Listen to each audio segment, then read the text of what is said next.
क्रांती सूर्य प्रतिष्ठानच्या वतीने 10वी-12वी गुणवंत विद्यार्थी व विद्यार्थिनींचा सत्कार करण्यात आला।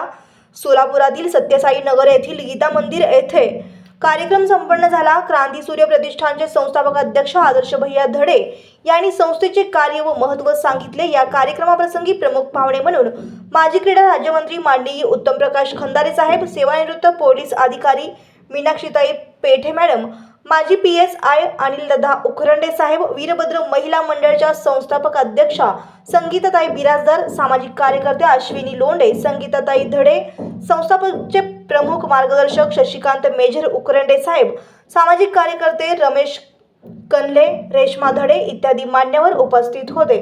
हा कार्यक्रम यशस्वी करण्यासाठी नितीन बनसोडे, अंबादास भवाळे, अजय धडे, नंदकिशोर दिडवाणी, पांडुरंग अडसूळ इत्यादींनी परिश्रम घेतले, तर आभार विजय लोंढे यांनी मानले।